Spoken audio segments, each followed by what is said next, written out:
Hello dear viewer and dear listener, my name is Mompoloki Lerumo Mogobe, bringing you yet another episode of Mogobe's Nuggets of Wisdom podcast. Once again, I want us to focus on the subject of real estate. I want to talk about lease agreements. I have given you part 1 of how to draft a watertight lease agreement, but because of the importance of the subject and the multiplicity of the clauses involved, I've considered it prudent to give you part 2. So I'm going to give you 10 nuggets of wisdom on how to draft a watertight lease agreement and which clauses to pay attention to and why those clauses are important. Let's get to work. Number 1, holdover rate. There has to be a clause talking about holdover rate. This is a clause if you're familiar with litigation, where if lawyers are suing you, they will add a clause saying damages for holding over. This is to say the amount that you pay as rental beyond the lease period. If the lease comes to an end and you continue to remain in the premises beyond the lease period, then that is a holdover period. There has to be provision that the rental will continue to be paid during that holdover period. So it is very, very important that this be reflected in the lease. It is assumed under common law that the same rent that you'll be paying will continue to be applicable beyond the life of the lease. But as a prudent draftsperson, as someone who wants to be sure that all the T's are crossed and all the I's are dotted, you want to add this particular clause in there. Number 2, security deposit. There's been all kinds of issues around the security deposit payment subject. Let me try and clarify it as best as I can. It is very important that a tenant covers the full security deposit. But here you have to make sure that you do not include things like value-added tax, and that the security deposit is strictly equivalent to first month's rent.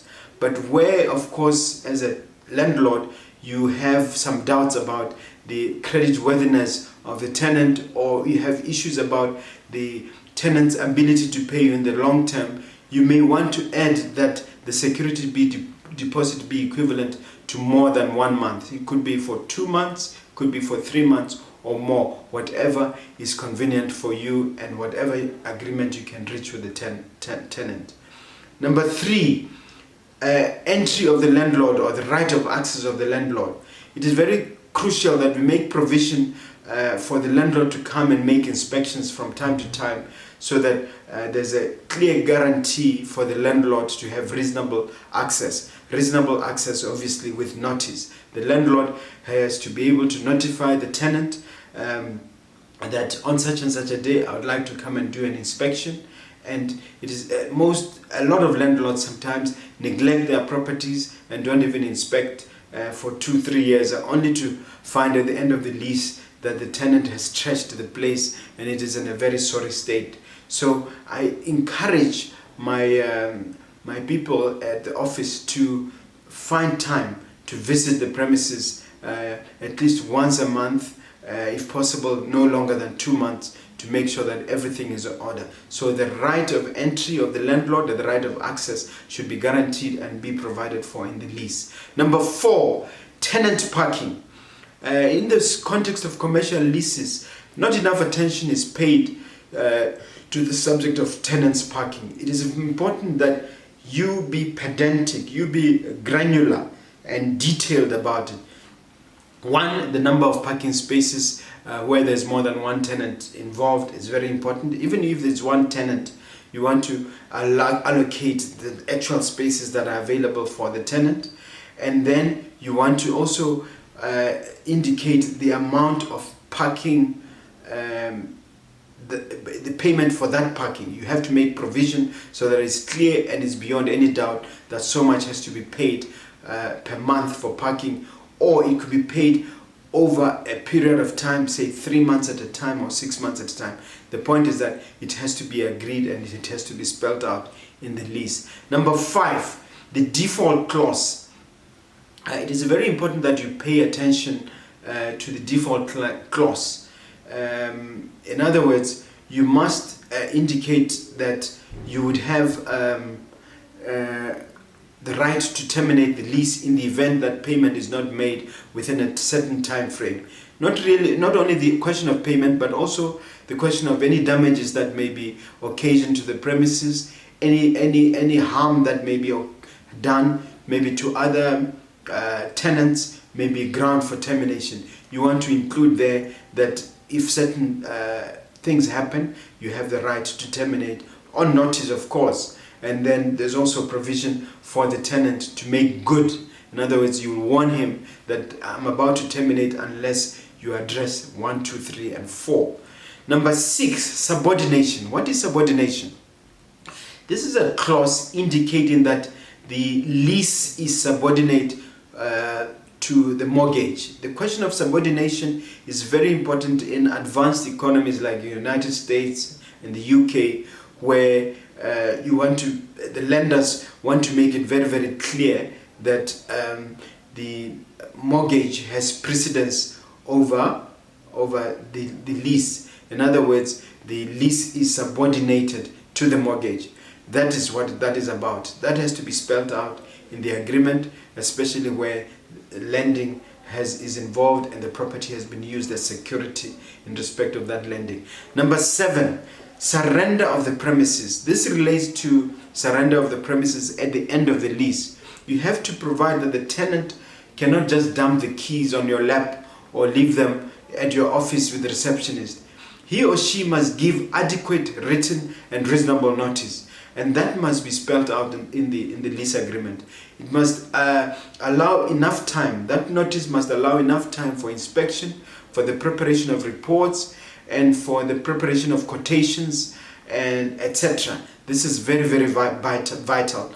And when I talk of quotations, I mean where damages have been done to the premises and you need to replace certain things. You have to be able to look around for quotations and give the tenant an opportunity to fix those damages or to withhold the security deposit and offset part thereof or the whole of it to fix that damage. In some cases, you may even have to claim additional amounts from the tenant. So that part is very, very important.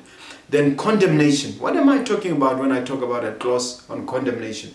I'm referring to circumstances where the property is condemned for reason of, let's say in the context of South Africa, we could be talking about expropriation without compensation. And in the context of Botswana, perhaps we're talking about expropriation with compensation, or we're talking about eminent domain, where the state exercises certain rights to possess that property. You want to make sure that you put a clause in the lease that protects you and insulates you from any harm, from any legal suits that may emerge. In other words, here you are protecting yourself as a landlord from any future suit that may arise. Number 9, exclusion of lessor's liability. What is that? What does that mean? This is a clause where you indicate that the lessor is not responsible for any damages or any losses of any kind. In other words, it's similar to an indemnity of sorts, where you're saying that if somebody comes into your premises, you're not responsible even if they were to have an accident or die or lose a limb or something like that. This is to say that the landlord is indemnified against any loss or any damages for any reason whatsoever. You want to have that clause to protect yourself in the event of some unforeseen calamity occurring on the property. Number 10, this one is at the center of the entire contract of lease. The lease agreement being a contract between you and the tenant. What is it? It says exclusion of claims for withholding rent. It says basically under no circumstances can the tenant turn around and make claims against you or to try to do an offset or withhold rent under any circumstances whatsoever. So it has to be clearly spelled out. It has to be set out in explicit terms that you cannot have any claims against the landlord no matter what. And you would have no reason. Why I say it is at the center of the lease. You have no reason to withhold rent, even if you have suffered any hardship, any calamity of any kind whatsoever. The clause basically says that the tenant cannot withhold rent.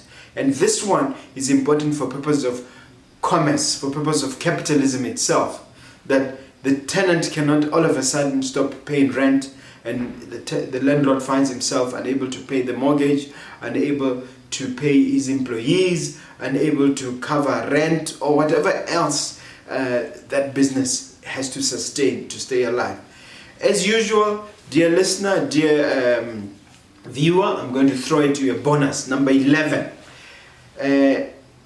No indulgence clause. What this means is that in the event that the tenant pays late, or in the event that the landlord receives rent late or does something which is not specifically allowed by the lease, that indulgence will not be binding on the landlord. So no indulgence of any kind shall be considered binding on the landlord. In other words, it also covers the tenant, because it's saying no indulgence granted by either party shall be binding.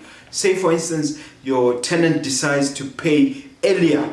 Say the date of payment is on or before the 6th. In our leases, that is the case.